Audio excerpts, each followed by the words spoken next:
thank you so much for having me. I really appreciate it. I mean, LSE is just has such a great group of faculty and students, so I'm really honored by the opportunity to share with you some of this research that we've been doing. So I've been very fortunate to work with some great co-authors, including David Frisvold, Anna Hill, David Jones, Chelsea Crane-Lensing, and Barton Willage. And what I'm going to be presenting is a summary of 6 or 7 papers. And so the sort of broad catch-all is taxes on sugar-sweetened beverages, impacts on prices, purchases, and consumption. So in terms of the outline, I'm going to start by just sort of describing the economic motivation for taxing sugar-sweetened beverages and contrast that a little bit with the public health motivation. And then I want to describe different data that one can use to evaluate the effects of sugar-sweetened beverage taxes and the methods for evaluating them. And I'll try and talk a little bit about the pros and cons, the strengths and limitations of different kinds of data and different kinds of approaches. And this talk is going to be focused on the U.S. sugar-sweetened beverage taxes, just because those are the ones that we're closest to and can thus get boots on the ground to collect data to analyze. And so in particular, I'll be discussing the work we've done studying the taxes in Berkeley, California, Boulder, Colorado, Philadelphia, Oakland, San Francisco, and Seattle. And I've bolded Philadelphia and Oakland because we've collected the richest and most data there. And so there'll sort of be extra weight put on discussing those results. And I'll be talking about what we estimate to be the impact of these sugar-sweetened beverage taxes on the following outcomes: prices, purchases, and consumption. So I would say that the push for taxes on sugar-sweetened beverages really didn't begin with economics. It began in public health and medicine. And the motivation that they expressed was about the rise in diet-related chronic disease. So for example, if you look at obesity, worldwide, from 1975 to 2004, obesity more than tripled among men. It rose from 3.2 to 10.8%, more than doubled among women from 6.4 to 14.9%. And it's estimated now that overweight and obesity combined are the number 5 risk factor for preventable death worldwide, responsible for 2.8 million deaths per year. Within the U.S., obesity, so the U.S. is the country, the economically developed, populous country with the highest prevalence of obesity. So from roughly 1980 to the present day, obesity has risen dramatically from 15.1% to 42.4%. And those numbers are based on measurements of a nationally representative sample of Americans. So they're pretty accurate. And so it just bears kind of reminding that 2 in 5 Americans, adults, are clinically obese. And it's not just obesity that's gone up dramatically. You might not be surprised that diabetes has gone up as well. So type 2 diabetes is very much linked to diet, physical activity, and obesity. And 95% of the cases of diabetes typically are type 2. Which is the lifestyle-related form of diabetes. So worldwide, from 1980 to 2014, diabetes has more than doubled among men, 4.3% to 9%, and it's risen more than 50% among women, from 5% to 7.9%. Worldwide, diabetes is the number 3 risk factor for preventable death, responsible for 3.4 million deaths per year worldwide. And in the U.S., again, not surprisingly, since you know the dramatic rise in the prevalence of obesity, diabetes has risen dramatically as well. So from 1980 to roughly the present, it's nearly tripled, from 2.54% to 7.4%. So this is a graph from the Centers for Disease Control that shows a little more detail, a little bit longer run trend in the prevalence of diabetes. The yellow line is the percentage of the U.S. population with diabetes. And you can see that back in 1958, it was really about 1% of the population that had diabetes. And nowadays, it's about 7.5%. So really dramatic increases. So that is the argument that public health and medical advocates were making for sugar-sweetened beverage taxes, that this is a way to rein in consumption of sugar-sweetened beverages and then hopefully prevent and reduce the prevalence of obesity and diabetes. So the motivation from a perspective of economics is a little bit different. It's related, but there's sort of more nuance to it. And so the economic perspective would be that those diet-related chronic diseases, the obesity and the diabetes, those are very expensive to the healthcare system. So for example, in the U.S., I and co-authors have estimated that the medical care costs of obesity have totaled $260.6 billion in recent years. And the medical care costs of diabetes in recent years have been $237 billion, according to the American Diabetes Association. So those shouldn't be added together. Obviously, part of the total cost of treating obesity is the cost of treating the diabetes that it causes. So you don't want to add those together, but it definitely shows that these are expensive conditions for the healthcare system. So in particular, those conditions impose negative externalities on the rest of society.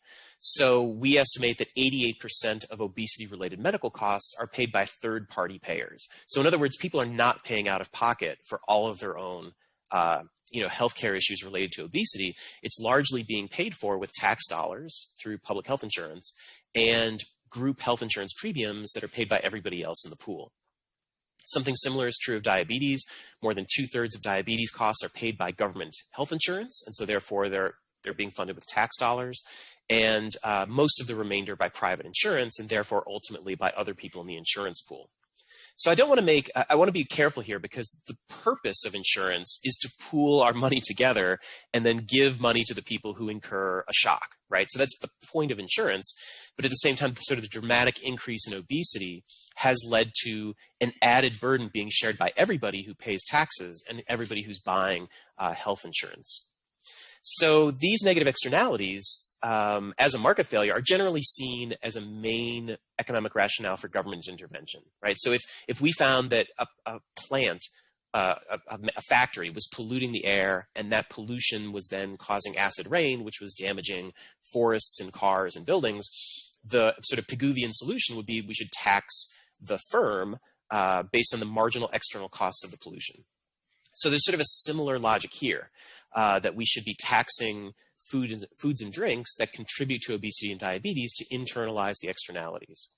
So what I've described so far is very much a neoclassical argument for soda taxes. There's also a behavioral economics argument, which has to do with internalities.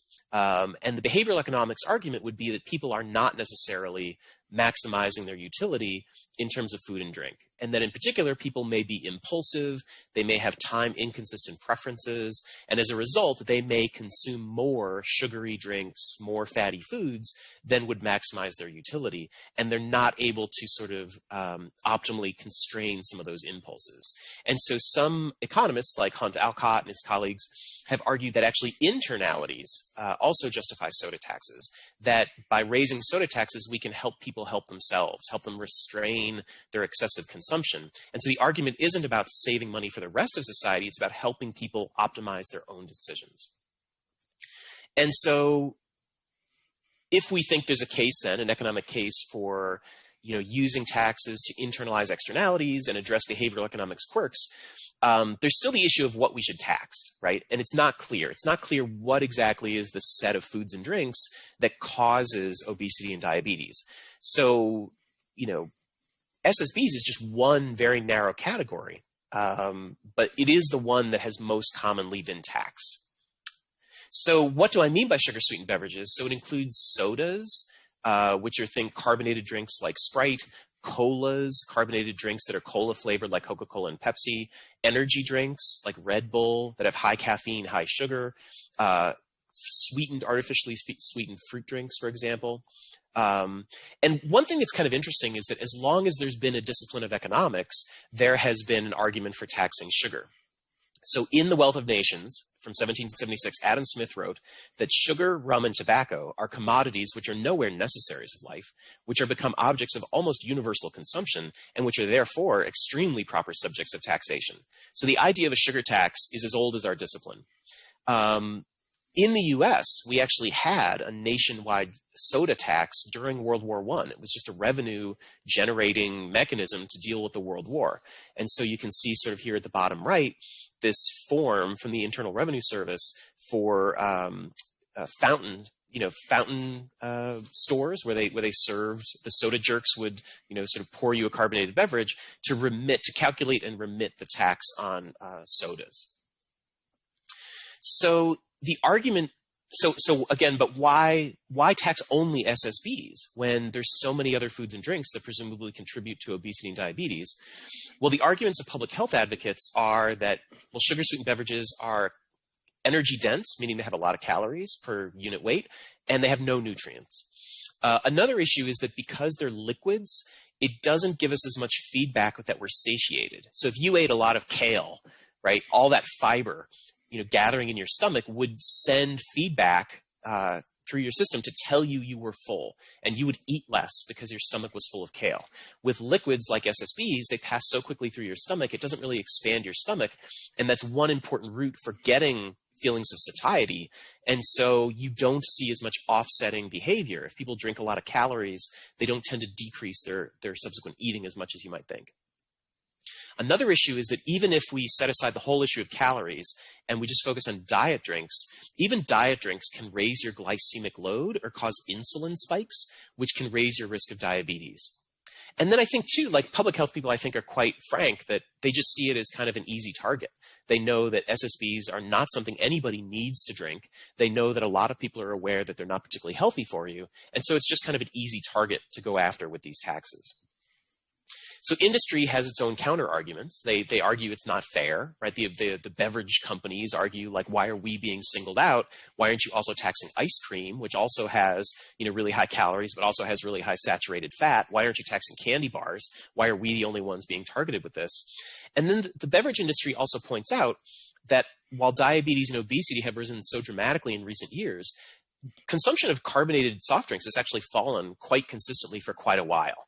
So, for example, Sarah Bleich at Harvard and her colleagues examined data from 2003 to 2014, and they found that in the U.S., calorie intake from sugar-sweetened beverages fell 41% for children and 26.3% for adults. So I'm sure, Andrew, you can remember how, when we were in college, it was much more common for people to drink sodas like after class or in class. And nowadays, you just don't see students doing that as much. Students instead have their water bottles or they're drinking, things that are not caloric. So it's definitely something you can observe over time, this trend away from people drinking sugar-sweetened beverages. And so this is some data from industry, and they're pointing out that in 2017, the carbonated soft drink industry had sales declines for the 13th consecutive year. And over the range of 2012 to 2017, the sales in billions of gallons of soft drinks in the US declined by an average of 1.5% per year. So I think that it's fair to say that they do have a point that, these sugar-sweetened beverage taxes are really narrow without a great reason other than pragmatism. And it is fair to say, like, well, how important could soft drinks be to obesity and diabetes if they've been consumption of them has been declining for 13 or 15 years, and at the same time, obesity and diabetes just keep rising. So,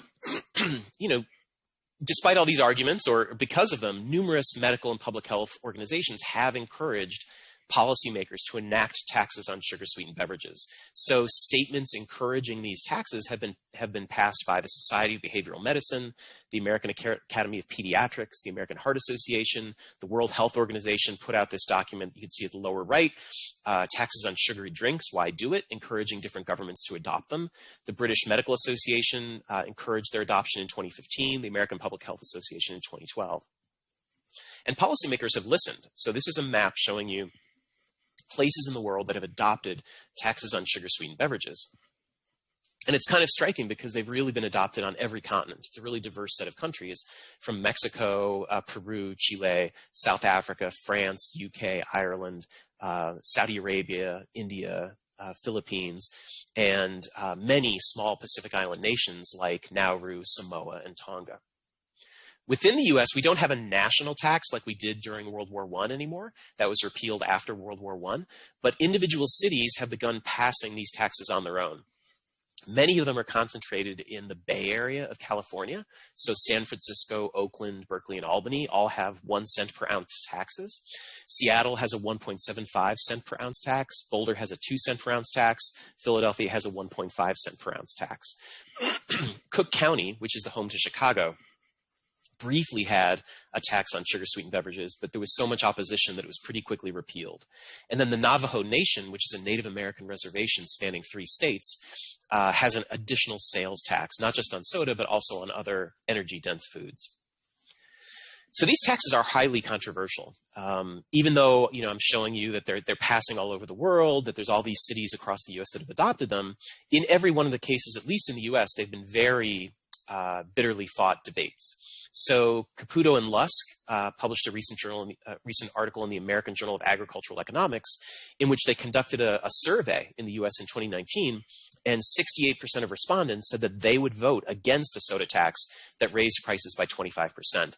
So based on our results that I'll get to later, that corresponds to about a 1.5 cent per ounce tax. In each of the cities where there's been a debate about adopting a tax, there have been just millions of dollars spent by both sides. So on the one hand, the American Beverage Association, which represents Coke and Pepsi, for example, and then on the other side by the Bloomberg Foundation, and in some cases the Arnold Foundation, which are nonprofit organizations that are encouraging localities to adopt these taxes. The Bloomberg Foundation also spent millions promoting the tax on sugar-sweetened beverages and junk food in Mexico. So I've shown you like all the different places these have been adopted, so that might give you the sense that it's this irresistible tide just sweeping the world. But these taxes have also failed to pass in places like New York State. In 2012, there were 2 cities in California that had ballot initiatives and rejected soda taxes. Telluride, Colorado said no in 2013. San Francisco, before they actually passed it, they rejected it. And then Santa Fe, New Mexico rejected it in 2017. I've already mentioned how the Cook County tax in Illinois was in place for only a few months before it was repealed as very unpopular. And then there's another strategy that the beverage companies are pursuing, which is that they're realizing like there's nothing they can do to stop liberal individual cities like Berkeley, California from passing a soda tax. So what they're doing is they're preempting them. So they're going to the more conservative state legislatures and convincing the state legislature to make it illegal for any town in that state to adopt a soda tax. And they've been successful in Michigan, Arizona, California, and Washington in getting the state legislatures to ban future soda taxes. So even though California and Washington each already had cities taxing soda, those are grandfathered in. They can keep taxing them, but no new cities can do it until these laws are repealed or expire. So the soda tax was extremely controversial in the U.S. during World War I. You can see at the bottom here that the measure was called obnoxious and outrage and various other mean names. So some things never change. This is in 1919 after World War I ended, but the soda tax was still in place. There were nationwide protests against the soda tax. Here's a group of kids who've gathered in Central Park, angry that their big brothers licked the Hun. My apologies to any Germans in the audience for that slur.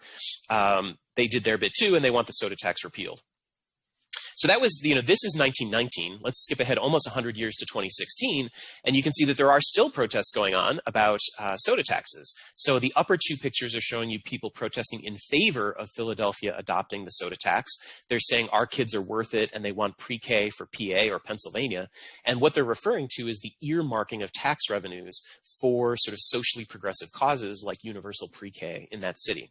At the bottom, you can see pictures of marches and protests where people are opposing the soda tax. No new taxes, stop taxing our working families, bad idea then, worse idea now, and so on. So these do remain very controversial. And these are relatively new policies, and so there really wasn't much information at all about the effects of these policies when they began to be passed. And so our research agenda, our contributions to the literature, have been to really get boots on the ground in all these different cities that are passing soda taxes and collect new data both before and after in the treated cities as well as in comparison cities, and estimate what is the impact of city-level beverage taxes on the prices, purchases, and consumption of taxed beverages. And one thing I'll try and do today is discuss the pros and cons of different types of data and different types of approaches. So for example, when we're studying the impact on prices, so to what extent is the tax passed through to consumers in the form of higher prices, we'll be looking at 3 different types of data. So one comes from just hand-collected prices from store audits, where we sent people, research assistants, or we went ourselves to individual stores and we recorded the prices of beverages before and after the tax. So we did that in Berkeley, Boulder, Oakland, and Philadelphia. In Boulder, we used 2 other data sources. We web scraped data from restaurants and stores, what was online, and then we also purchased scanner data from stores, which includes information not just about purchases, but also about prices. When we look at purchases, we have 2 different kinds of data. So in Philadelphia and Oakland, we collected original survey data. So we went out into the streets of the city, we stood outside of stores and collected surveys, surveyed people about what they were buying during that trip to the store. And then we also acquired scanner data from stores to look at the impact of the taxes on customer purchases in a variety of cities, including Philadelphia, Oakland, Seattle, and San Francisco. And then finally, of course, we want to study what's the impact on consumption. We want to see if these taxes actually do change what people consume. And so for that, we collected longitudinal survey data in Philadelphia and Oakland. And so I'm emphasizing the longitudinal because this was the first time that researchers collected and analyzed longitudinal data to study a soda tax. So we talked to the same people both before and after. And it was the first of any kind of data about the impact on consumption of children. So in the past, the focus was always on adults. This is the first information about how kids are affected. So let me start by talking about the impact on prices. So just to clarify, all these different city level taxes in the US, they're actually levied according to the law, on distributors. So think of the manufacturers as being Coke and Pepsi, the distributor as being the wholesaler who buys from Coke and Pepsi and then sells and delivers the sodas to the retailer, who's the store where you and I go and buy drinks. So all these taxes are levied on the middleman, on the distributor. And so a really interesting question is, to what extent do these taxes get passed on to consumers in the form of higher prices? And so microtheory predicts that the effect of the tax on retail prices does not depend on who the tax is levied upon according to the law. It depends on the relative elasticities of supply and demand. So if demand was perfectly inelastic, demand curve was perfectly vertical, then all of the tax would be passed on to consumers, which makes sense because if they're willing to pay anything for their drinks, then let them pay the tax as well. On the other hand, if the price is perfectly elastic, people won't buy anything if you raise the price by a cent, then obviously the tax is going to be borne entirely by the firm. And so interestingly, during the World War I tax in the US, Coca-Cola voluntarily paid all of the soda tax. So you can see an advertisement here, Coca-Cola in bottles, 5 cents only, we pay the tax. So it was actually part of their advertising campaign that consumers didn't have to pay any more to get the same drink as before the war.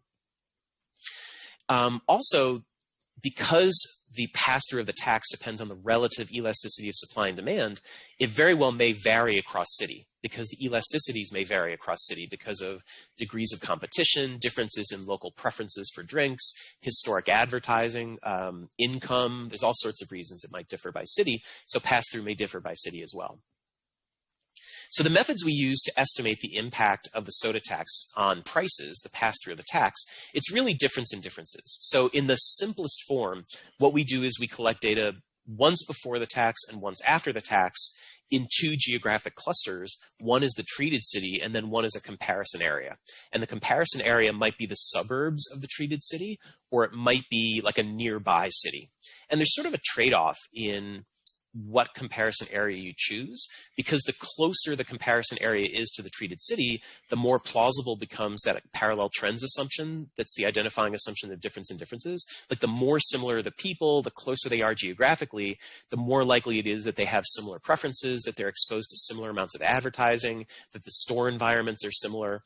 But on the other hand, the closer the comparison group is, there is this risk of spillover that the people in the comparison area might end up being treated as well. So for example, like one risk here is if you use the suburbs as the comparison area, people may cross-border shop. They may leave the treated city to shop in the suburbs and evade the tax, and that might drive up the prices in the comparison area. And then you're going to get a slightly biased, estimate of the impact of the tax on retail prices. So we estimate these types of models using 3 different types of data. I mentioned before the audit data, where we just go and collect data by hand on the posted prices of beverages in stores in the treated city and the comparison city before and after the tax. One advantage of that is that you can go to literally in these towns, like every store selling beverages. So for example, in Berkeley, we sent research assistants to literally every type of store selling beverages. So they went to grocery stores, supermarkets, pharmacies, convenience stores, gas stations. So you can really get an incredibly broad representation of stores in your data.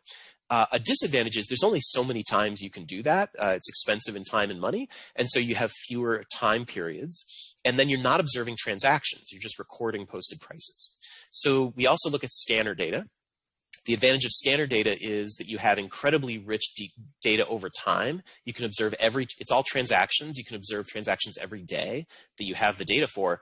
The disadvantage is it's a select group of stores. It tends to be large chains. And so you're getting chain supermarkets, groceries, and pharmacies, but you may not be getting like bodegas, which may be like the small stores in neighborhoods, which may be particularly where low-income people shop, and you may really care about outcomes for them. And then we've also used web scrape data.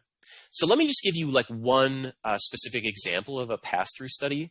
So I was actually in Philadelphia for a conference, and I picked up the Philadelphia Inquirer, and I never read a print newspaper anymore. I felt like I was back in the 1800s, but for fun, I was in the hotel lobby. I saw the paper, I picked it up, and was shocked to see this picture in the newspaper. It was a newspaper story about how Philadelphia's upcoming soda tax was going to be incredibly difficult to enforce because, look, if you look at the Philadelphia airport, the city limit, the city line runs right across the airport, and so the soda tax is going to have to be collected on one side of the airport but not the other. And so I saw this picture and I was so excited because it's perfect setting for a difference in differences study. So I was worried that, who knows how many other people are going to see this picture and read the story and do the same thing. But so I just flew down with my son to the airport, and in an entire day, we could sweep through and buy a 20-ounce bottle of Coke or Pepsi from every restaurant, store, newsstand, and kiosk in the entire airport. And so we did that in December, January, and February. And then we can estimate difference in differences models to estimate the impact of the tax on retail prices. So this was published in JAMA, the Journal of the American Medical Association. And so what's listed here are just the average per ounce prices of the beverages on the control side, the comparison side, which is called Tinicum, and then the treated side, which is Philadelphia. And then you can just estimate what is the diff in diff. So in January, 51, basically 1/3 of the 1.5 cent per ounce tax was passed through. But by February, the tax took effect on January 1st. Just in February, most of the tax was passed through. 0.83 of the 1.5 cent per ounce tax. So basically we found that just a month or two after the tax, most of the tax, 55.3%, was passed through to consumers. But interestingly, like having granular data like this, we also observed that some of the chains that operated on both sides of the airport raised their price on the comparison side by the amount of the tax, even though they knew that they didn't have to levy the tax there. And so if you just look at the treated side, then the implied pass-through is much higher, 93%. So that's just one example of a pass-through study that we've done. So this is a figure that my co-author David Frisvold put together, and this figure just makes me so happy because it conveys so much information. So this is forthcoming in the American Journal of Agricultural Economics, and it organizes different pass-through studies of sugar-sweetened beverage taxes by city. So for example, Berkeley, Philly, Seattle, Oakland, San Francisco, Cook County, and Boulder. And then for each, it tells you, what is the study, what are the type of stores or the type of neighborhoods where the setting that are the setting for the study, and then it shows you the point estimate of the pass-through of the tax, and then it also shows you the 95% confidence intervals. And if the symbol for the point estimate is a black dot, that means it was audit data where the researchers went to the stores and recorded prices. And if it's a hollow diamond, that means that the data were scanner data. And so this vertical dashed line is at 0. And so you can see that virtually no study concludes 0 pass-through. So it doesn't look like demand is perfectly elastic. The vast majority of estimates are between 60 and 100% pass-through. So the main takeaway is that these taxes are largely, but not completely, passed on to consumers in the form of higher prices. And as I said before, it's kind of expected that these pass-throughs might vary by city because you assume that the relative elasticities of supply and demand also differ by city. So John, John, we have a couple of questions, if you don't mind. Yes. One from Rim, who's asking about the difference between consumption data and purchasing data. So whether there is any difference, presumably, between the two. And another one on social norms. Taxes signal social norms as well. So it might well be that taxes don't operate through the standard budget train alone, but they might signal disapproval. Let's say it might signal that in a particular area, people disapprove of, or the majority, because I assume that these taxes are voted in some kind of council, right? So it might signal disapproval towards drinking sodas. Yeah, so that's a great point. So these taxes in the US, they're adopted through a variety of means. So some of them are ballot initiatives where citizen voters go to the ballot box and they decide whether they're going to have a soda tax or not. In other cases, it's the city council. So for example, in Philadelphia, it was the city council that voted. In Cook County, it was the county legislature. But in San Francisco, Berkeley, it was the voters deciding. And so these taxes, like you said, they might just represent opposition to soda taxes, right? And so that's an argument for having a very nearby comparison area, right? So if the voters of Philly just decide sodas are bad for us, we want to tax them, that sentiment might bias your estimates of the impact of the tax if you chose a comparison group that was really far away and had different sentiments. But if your comparison group is the suburbs, those are presumably very similar people, and therefore that would drop away.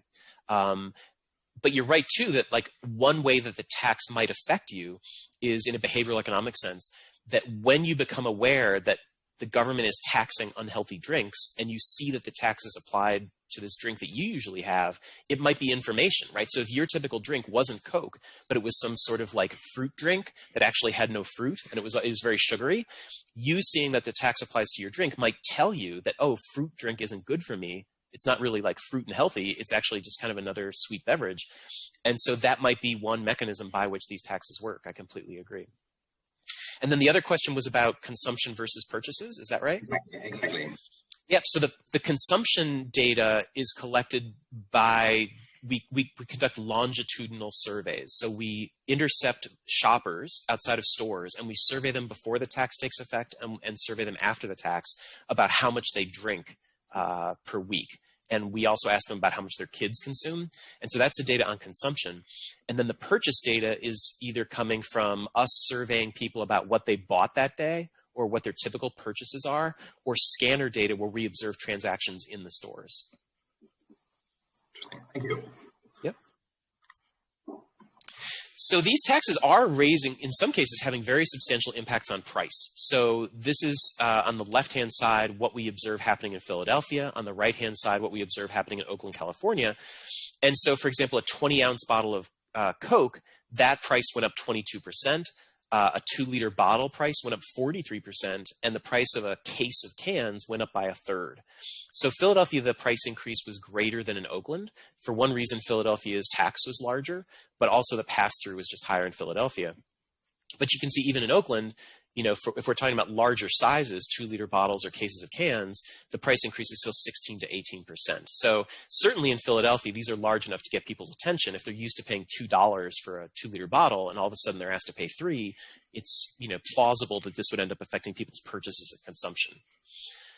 And so to look at that, we use two different types of data on purchases. The first is what I referred to earlier. They're street intercept surveys. So the way we conduct these street intercepts is we first start by selecting a representative group of stores. So we use a database called Reference USA, which lists every store by its type, like supermarket, grocery store, pharmacy, convenience store, and its sales volume. So we draw a representative group of stores in the treatment city, and then we draw a matched set of stores in the comparison area. So these are stores of the same type, like supermarket to supermarket, convenience store to convenience store, but then we also make sure that they're in similar neighborhoods, and we match those neighborhoods using percent African American, percent Hispanic, percent in poverty, and so on. So the comparison areas we use here are the suburbs of the treated cities of Philadelphia and Oakland. So once we pick the stores, then we go and we do street intercepts outside the stores to talk to the shoppers who are buying stuff there. So we made sure to conduct these street intercepts at all times of day and all days of the week, right? So if you only went and interviewed people at 11 a.m. on weekdays, you would only talk to people who are not working, right? If you only went, you know, at 5 p.m., you might only catch people grabbing milk on the way home from work. And so by going on all days, on all different times, you can get a sort of more representative slice of who's shopping and buying what. We only surveyed people, adults, who had a child in the household because we want to collect data on them as well. And then when we talked to them coming out of the stores, we asked them to show us the beverages they bought, show us the receipt, or just tell us what beverages they bought. And we recorded the quantity, name, and size of each beverage. And so we did this both before and after the tax in Philadelphia and Oakland. and the suburbs. And we did it at the same time of year. So Philadelphia's tax kicked in on January 1st, 2017. So we talked to people 2 months before that, and then we came back in November and December of the next year, so to basically cancel out any kind of seasonality in purchases. And was the tax announced? So could it be anticipated somehow? I mean, was it announced, let's say if it happened in February, was it announced in, like, let's say in January and December, so that people could perhaps have stockpiled some food, or is that a potential threat to any? Yeah, it's a good point. So there is some potential. So these taxes were known because we knew about them. Like, we had to be sure the tax would actually happen for us to go and make this investment to collect data. And so there is some possibility that people were stocking up, like whether they're really doing that kind of in November and December as opposed to like the week before the tax kicks in, I think is kind of questionable. That is something we could delve into more deeply with scanner data, is look like really finely and see when there might be sort of anticipation of these taxes. It's a great point. So just showing you where are the treated stores and the comparison stores, this is an outline of the border of Philadelphia, and the blue dots are showing you the locations of the stores where we collected street intercept data. And then the red dots are the stores in the comparison areas that were not exposed to the tax. And then this is a parallel map for Oakland. The blue dots are the stores in Oakland where we collected data, and the red dots are the comparison areas. So we didn't collect comparison data in Berkeley because Berkeley already had its own tax, and the same is true of San Francisco. So that's why it's a little more scattered, a little further out. So street intercept data have their advantages and their limitations, like any other form of data. So the nice thing about them is we can learn about purchases from all sorts of stores. We can talk to people who are buying beverages in supermarkets, groceries, pharmacies, convenience stores, all types of places. If you relied only on scanner data, you would only be looking at large chain supermarkets and pharmacies. And that might be different than the entire picture. And then finally, you can also, when you're doing the street intercept, you can ask people where they traveled from. And so you can observe cross-border shopping more easily. Whereas if you had store scanner data, you wouldn't know where the customers had come from, whether they truly lived in that neighborhood or somewhere further away. But of course, it also has its disadvantages. It could be an unrepresentative sample, right, by the street intercept. There could be strange patterns of refusal. For example, it's going to be a smaller sample than in scanner data. You're going to have data for fewer time periods. Scanner data, you have sort of the entire, continuous run of purchases over the period you're observing, whereas with street intercepts, you only see people at certain slices of time. And it's time intensive and expensive to collect. So with the street intercept data, we end up with a sample size of just over 3,000 in Oakland and just over 2,800 in Philadelphia.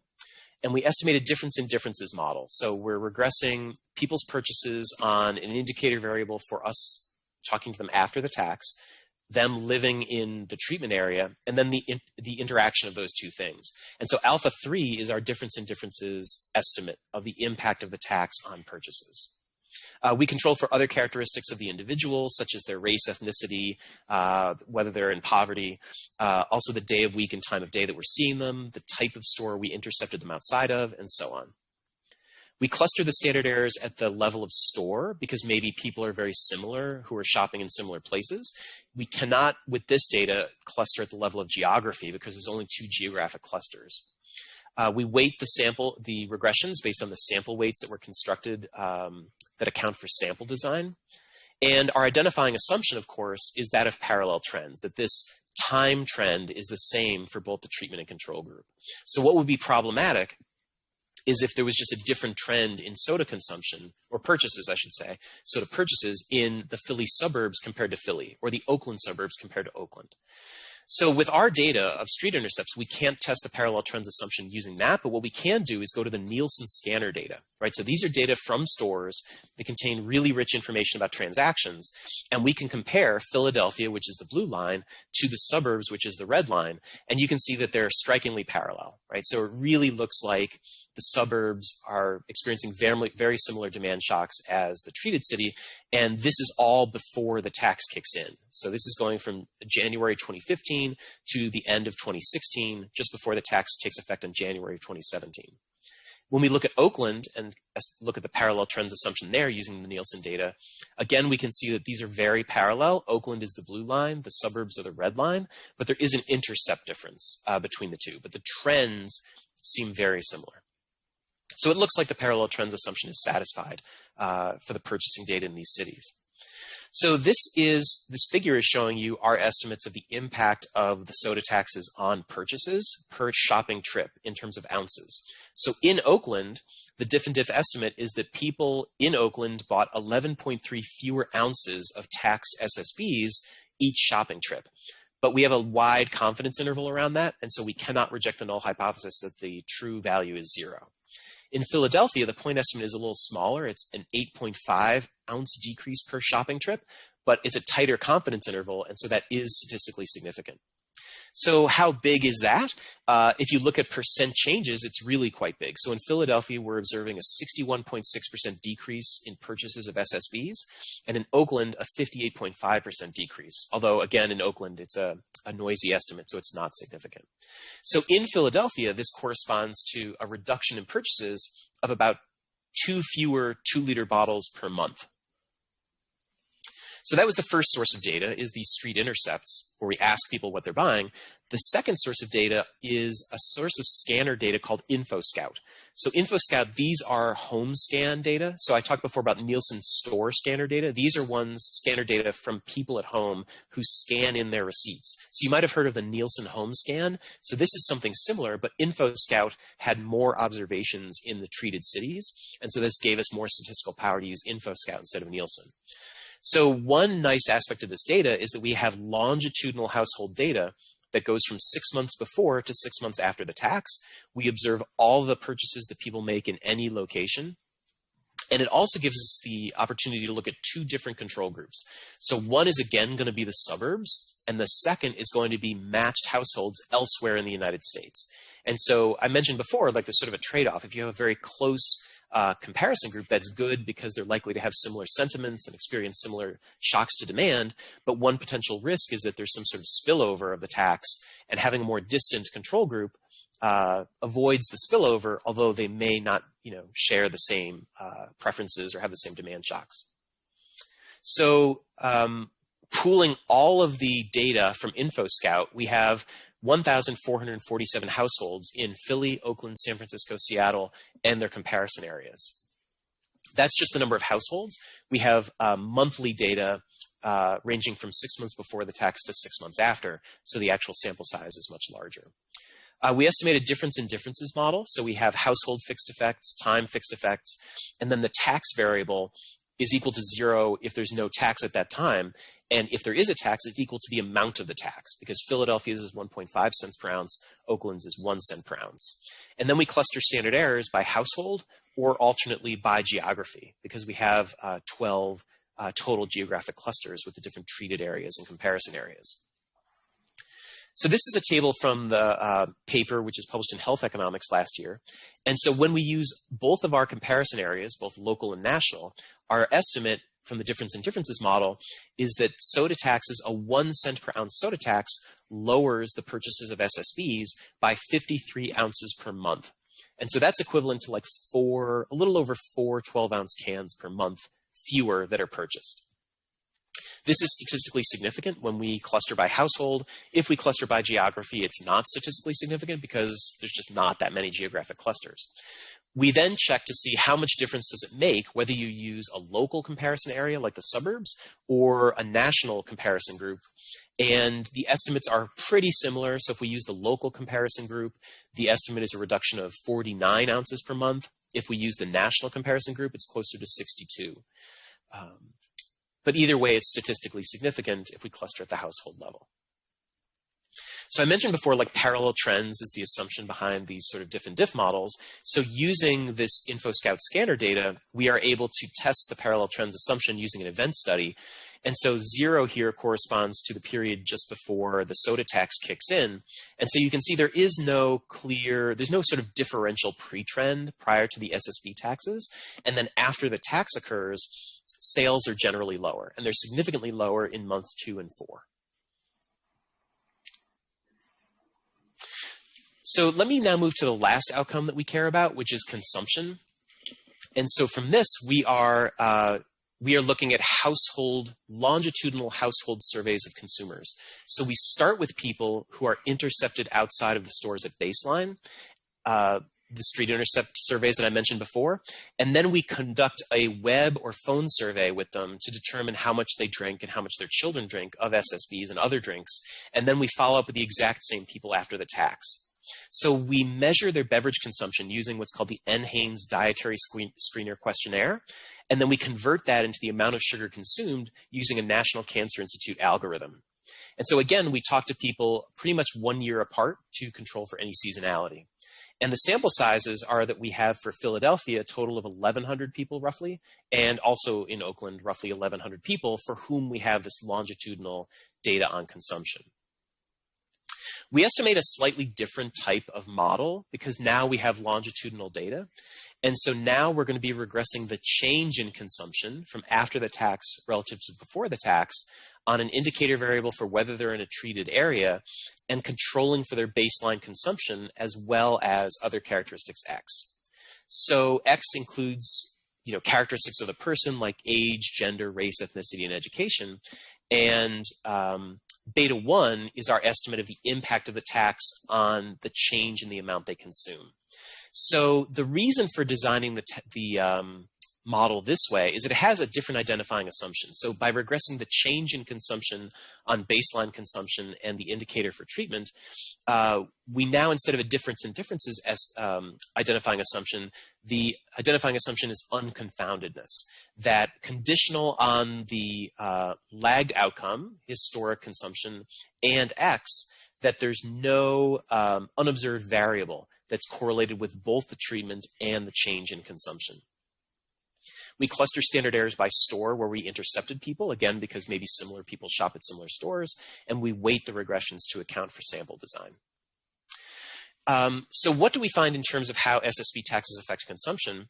Well, we find no detectable impact on the consumption of added sugars through SSBs in either Philadelphia or Oakland. So no detectable impact on how much sugar people are drinking. Also, no detectable impact on the frequency of consuming taxed beverages in Oakland or Philadelphia. In Philadelphia, there are some detectable effects for certain drinks and for certain groups. So for example, if we look just at regular soda, not other SSBs, then in Philly, we find that the tax decreased the frequency of consumption of regular soda by 30%. And the sort of implied price elasticity of demand is -1. Also in Philadelphia, the probability that adults consume regular soda daily falls by 31%. And the probability of adults consuming any diet soda or any taxed beverages also fall significantly as well. So just to sort of summarize, we're finding a very clear impact on prices, like these taxes definitely raise prices. We're finding pretty clear impacts on purchases, but really much more mixed impacts on consumption. No detectable impact on children's consumption at all, and with adults, no impact by some measures, and by other measures, a decrease in consumption. So one thing that we can do as well, though, is we can look at whether there's a bigger impact for people who drink more soda or SSBs prior to the tax. And so for children in Philadelphia, for example, there is a significant reduction in SSB consumption among the children who had the most consumption of SSBs prior to the tax. But if we're thinking of how do we reconcile these results of apparently sort of a substantial decrease in purchases, but really mixed results in terms of consumption, one possible explanation is cross-border shopping. So it could be that people are decreasing their purchases of beverages in the taxing city, but then they drive to the suburbs and buy them there, and so their consumption doesn't fall nearly as much. So we can actually look at this because we're doing these street intercept surveys of consumers. So in both Philadelphia and Oakland, we do not find a higher percentage of the people we see in the suburbs being residents of the taxing city. So in other words, it doesn't look like more people are choosing to cross-border shop. However, we also find, though, that the people from the taxing city who are shopping in the suburbs are far more likely to be buying SSBs. In Philadelphia, for example, there was a 200% increase in the probability that if you talk to a Philadelphia resident shopping in the suburbs, that they're there buying SSBs. And there was also an increase in the amount they bought. So a 184% increase, so almost a tripling of the amount of SSBs that Philadelphia residents were buying in the suburbs. And as I said, something similar for Oakland, where we don't see more people cross-border shopping, but the people who are seem to be doing more of it. So we see an increase in the percentage of shoppers saying that their usual source of beverage purchases is outside of Oakland. So in other words, they're engaging in more cross-border shopping. So one funny thing is that, again, if you hearken back to this World War I soda tax in the US, there were concerns about evasion then too. So there were news stories about how it might be the case that you could evade the soda tax if you did not consume the soda on the premises. So this story says, yum yum tastes better when you escape tax. Newsboys avoid the soda tax by using DC sidewalks. Fountain owners cannot collect imposts unless the refreshments are consumed in the building. So there was this belief that if you ordered the drink and took it outside, you could avoid the tax. But pretty quickly, the IRS confirmed, no, you can't escape by stepping outside door to drink. And basically threatening prison to these newsboys who thought they were going to get away without paying the tax. So it's kind of funny just how so many things, the more things change, the more they stay the same, right? So just like in World War I, we have this controversy about soda taxes, there's interest in evasion, and so on. So just to summarize the whole project, we find that SSB taxes are largely, but not completely passed on to consumers. The amount of pass-through varies by city. So in Berkeley, it's 43%, but in Philadelphia, it's almost complete. And in general, you'll find that the amount of pass-through is greater if you're estimating it using store scanner data as opposed to store audit data. So it's, pass-through is higher in the store audit data than in the scanner data. In terms of purchases, we find that SSB taxes reduce purchases in the taxing jurisdiction, especially Philadelphia. So, for example, that the tax reduced purchases of beverages in Philly stores by 61.6%, although there was not a very noisy estimate for Oakland.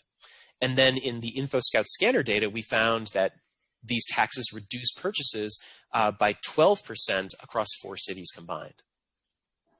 So although there's a clear impact on prices, we're seeing decreases in purchases, the impact on consumption is a little bit more noisy. No detectable impact of taxes on the consumption of added sugars by adults or kids.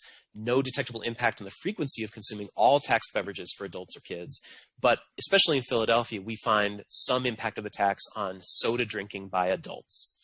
And what reconciles these results may be cross-border shopping. So people's purchases in the taxing city are dropping, but to some extent, they're increasing purchases outside the city, and so their consumption isn't falling as much as you might think based on the purchases. And these differences across cities really sort of should be expected, given that they're driven by differences in relative elasticity and demand, relative elasticities of supply and demand. So I just wanted to close with a few sort of editorial thoughts on tax design. So now I'm sort of departing from the very specific findings of our study, and I am just telling you my opinion about ways that we could potentially improve the design of these taxes. So I'm thinking about this like an economist, and what I mean by that is I'm thinking about how can we internalize externalities associated with obesity and diabetes, and how can we deal with internalities, help people with their behavioral quirks where they're not able to optimize like their own consumption. So right now, the taxes, the amount of the tax is kind of ad hoc, right? It's some round number like 1 cent per ounce, 2 cents per ounce. I think there should be a more of an attempt to link the amount of the tax to the marginal external cost, right? To really think about what are the externalities being generated by this volume of this type of drink, and then sort of rationally set the tax amount. So one thing, for example, that's sort of at odds with our economic logic is that drinks, like in Philadelphia, they tax diet as well as regular beverages. So a high sugar drink like Red Bull has the same tax rate as a Diet Coke with no sugar at all. And so if we set taxes equal to marginal external costs, there would be different tax rates on these different beverages. Now, you guys in the UK, you do have a tiered system where higher sugar drinks are taxed more, and then there's a lower tax rate for lower sort of sugar beverages, and then, of course, no tax for zero-calorie drinks. And so even more sort of gradations of those tiers might get closer to efficiency. I would also say that SSB taxes are incredibly narrow, that if what we really care about are negative externalities to obesity and diabetes, then we should care about more than just SSBs. We might care about candy bars. We might care about, other things that are very energy dense and nutrient free. By taxing a broader set of products, it would also minimize substitution where people, stop buying SSBs because they're taxed, but they switch to buying something equally sugary. with really no change in social welfare. And then finally, I would say that these taxes probably work better when they're done on a broader geographic scale than just city. If the tax is at the city level, it's just so easy for people to evade it by just driving to the suburbs. If the taxes were at the state level or the national level, that evasion would be harder. But it's not impossible either, right? So the Danish government imposed a saturated fat tax in 2011, and they repealed it the next year because so many people just kind of drove to the nearby German border to stock up on cheeses, for example. You can read news reports about people driving to Sweden from Norway to avoid the sugar tax. So just by having it at the national level doesn't mean there's no cross-border shopping and no evasion, but it certainly greatly reduces the scope for it in the United States. So the results that I presented today are drawn from these studies. I am really happy to send you any of them, so please feel free to contact me, and I am happy to send you the studies or answer any questions you may have. And I'm obviously happy to, very excited to hear your feedback and answer any questions that you might have now. Thank you so much, John. That was absolutely brilliant. I mean, we cannot clap in online. All we can do is simply, express our emojis. We have actually one question from Migdad. I have another one myself. There is a question about whether there is an obvious economic rationale between seeing, in this case, sodas and minimum unit prices. So is there any, that would be the obvious alternative to using taxes. And my own question is about, there is some literature in behavioral economics saying that taxes often work better if there is a label together with the change in the tax, explaining why the tax has been raised, and probably using some kind of label that could act as a nudge for people to know that actually the sodas are detrimental to people's health. Yep. So this is a great point, and it relates to a lot of behavioral economics. So the work of Amy Finkelstein and many other people says that any kind of incentive is more effective when it's more salient. And so it's really important that if you want to change people's behavior, that they're made aware of this incentive. And so that's one reason that it's the distributors who are being taxed, because the idea is that then the tax, when it's passed through to the retail store, is baked into the price that you see on the shelf. And so you see the price difference. So one thing that's kind of interesting, though, is that there's lots of little mom and pop stores, especially in poorer communities, and they don't buy their drinks from distributors. What they do is they sort of take a minivan and they drive to the suburbs and go to a big box store like Sam's Club or Costco, and they buy their own beverages and drive them back. And so legally, what they are supposed to do is notify the city government, identify as a self-distributor, and then remit the tax money themselves. And so even if they do that, which, as you can imagine, probably many mom and pop stores are not going to bother with that. But even if they do that, then they tend to add the tax at the register. It's not baked into the price on the shelf. And so in poor communities, this tax may be less salient because it's only showing up on the receipt, which you may not even look at. It's not on the shelf price. And so one other thing that's kind of interesting is that stores who oppose these taxes sometimes notify customers themselves. So for example, in Seattle, there was a chain of stores, Costco, that put up signs in the SSB aisle that said, our taxes are higher because of the Seattle soda tax. If you want to avoid paying this tax, go to our other Costco location in the suburbs at this address. And so on the one hand, it's making it easy for people to cross-border shop, but it is, on the other hand, reminding people that there's a tax, and that may have its own kind of deterrent effect by making it so salient. So then the other question was about raising minimum prices. Yeah, so that's a mechanism that hasn't been used here. I think that's been used more with alcohol, right, to sort of avoid like multi-buy deals and to establish minimum prices. Cigarettes too, that's a policy that they use in the US. They want to avoid like deep discounts on cigarettes. I haven't seen it being used for soda though. And so I can't speak like from evidence of what sort of effect that would have. And we have a question from Laith from Bali. You want to ask it yourself? Yeah, thank you so much. Thank you. Really interesting. And I'd read your paper before. Cool. The 2019 one. And I found it really interesting that there were these kind of findings on consumption in Philadelphia, which mirrored kind of some of the findings in Mexico, for example, where, everyone got so excited at the beginning and it's like, oh my God, consumption's gone right down. They just had to wait like 6 months, I think, and then it kind of bounced right back up to the pre-tax level. And it was really it's really interesting seeing that. And I'm really glad that you touched on the kind of policy element, because looking at kind of what's happened in the UK, a conservative government brought in the tax and framed the entire thing as,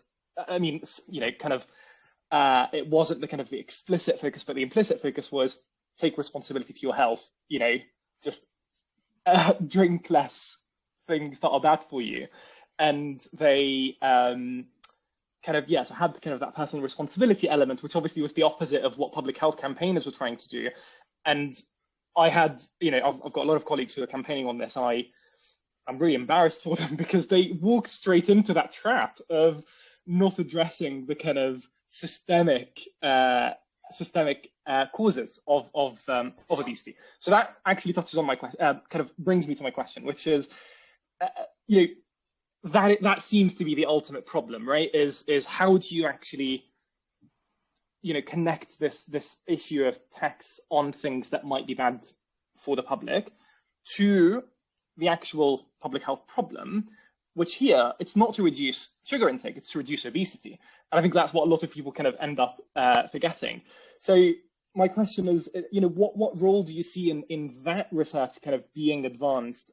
Is there a link potentially between economists and epidemiologists here that needs to be, how can that bridge be crossed to actually get us to that ultimate? Yeah, it's kind of funny because, I guess on one level, it doesn't matter why people enact taxes that internalize externalities, right? They may not even know what externalities are, but if if the tax happens to do that, it's something we can support no matter what their stated reason was. And there is really interesting sort of political economy around the framing of these taxes.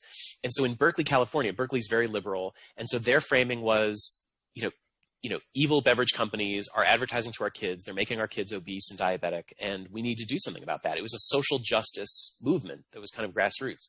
Philadelphia was very different. So Philadelphia, initially, they said, we're going to make this a 3 cent per ounce tax, which would have been the biggest in the country.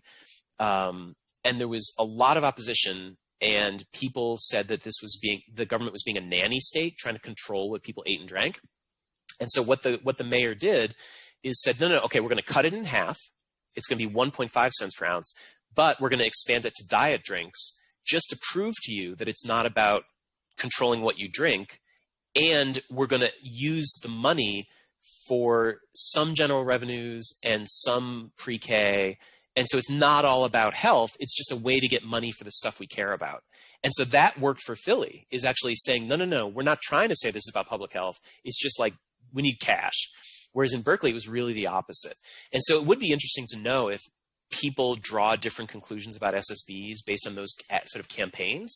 Like, so in Berkeley, if you were just like sort of an uninformed observer hit by all this debate, you might learn like, wow, okay, these sodas are actually really contributing to diet-related chronic disease. That wasn't as much the discussion in Philly, where it was more pragmatic.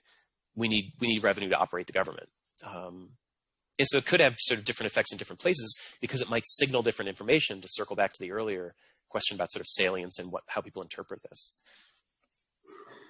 We have a question from Sara Machado about whether these taxes are an important source of revenue for cities. I guess that you could argue, and that would be my addition, that actually mayors could even hijack the changes in behavior because they are interested in raising taxes and raising that revenues for themselves. I'm sorry, I missed the first part. Would you mind repeating? No. So the importance of these taxes in terms of local tax revenue. So, cities might actually be interested in people keeping on, consuming sodas, right. because then they might actually make some revenue out of it. So if people manage to quit, or they would just substitute sodas by other goods or other alternatives, then they might. The city would basically be losing out some revenue. So I guess that there might be political interest there. Yeah, so this is really neat. So you're absolutely right. So when you look at the news coverage of these taxes after they're in place, there is this tension between saying, oh, we're finding evidence that people are buying fewer drinks and drinking fewer SSBs, which is generally interpreted to be good. But on the other hand, there's also a lot of interpretation around the amount of tax revenue. And so whenever they report, wow, the soda tax is bringing in more revenue than we expected, this is great. Another way to interpret that is like, well, that means demand is more inelastic than you thought, and people are not decreasing their consumption as much as you maybe hoped.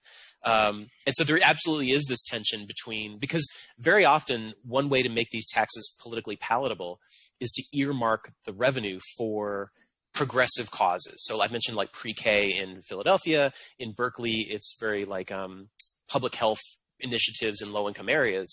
And so there is this tension between, you know, wanting to reduce consumption and purchases, but at the same time, the more successful you are doing that, the less revenue you're generating for your socially progressive causes. And then we have like we have to start drawing to a close. So we'll get two more questions. One from Rim Gouda. You're welcome to ask it yourself. Hi, how are you? It's a really interesting paper, and like I want to ask like a very specific question is like if we want to see the effect on the health financing from SSPs, how can we see this and the long-term health outcome related to this source of financing? So did you notice it, and how can we do it like in different settings? Yeah, so it's a great point. So so these are relatively new policies, and so our estimates are very much sort of short-run impacts. And as you know, was alluded to earlier, it could, you know, in the future, these taxes might be less salient over time as people get used to them, and so they might become less effective. On the other hand, these taxes could also wean people from their habits and could have a greater impact over time. So either one is possible. And so it's just too early to say what the sort of longer run impact would be on things like body weight, diabetes, healthcare costs, and things like that. But it's absolutely going to be an important thing to monitor as time goes on. Great. Sorry. Yeah, go ahead. Sorry. Yeah, like my main point was not about the behavior change, but like putting money into the system. So it's like indirectly affecting health outcomes, but like by some kind of treating already high people who are suffering from diabetes or high blood pressure or so on. So like as a conclusion is like if it's not if it's not like have a very high effect on behavior change, does it has a good effect on putting money into the system? Okay.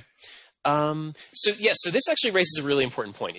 I think people sometimes who propose the soda tax, their idea of success is a big decrease in consumption and an improvement in population health, which makes sense. But the economic perspective is different. The economic perspective is our goal is to internalize externalities and address behavioral economic problems that prevent people from maximizing their utility. And so it may be the case that we can achieve those objectives without there really being a big drop in consumption. Like we might be able to internalize the external costs, raise social welfare, reduce dead weight loss, and help people with their behavioral quirks, all without having a gigantic impact on consumption. And we would consider that to be a success, but I think people who don't use the economic lens would think, oh no, this thing's a total failure. I'm not seeing a big change in consumption. Thank you so much, John. We have just a final question, and then we draw to a close. It's about Isabel, who's asking about how about taxing companies? Why are we taxing consumers and not taxing companies straight away? So you could think of a sugar tax at the corporate level, let's say. Sure. So the argument of neoclassical economics would be it doesn't matter who you tax. Like who ultimately pays it is based on the relative elasticities of supply and demand. And so there's sort of a political economy angle to this of selling the tax to consumers. So none of these taxes are levied on the buyer. Like legally the tax falls on the distributor, who's not even the store owner. And so like when these cities pass these taxes, they're trying to make it seem like, well, we're not taxing consumers and we're not taxing small business people.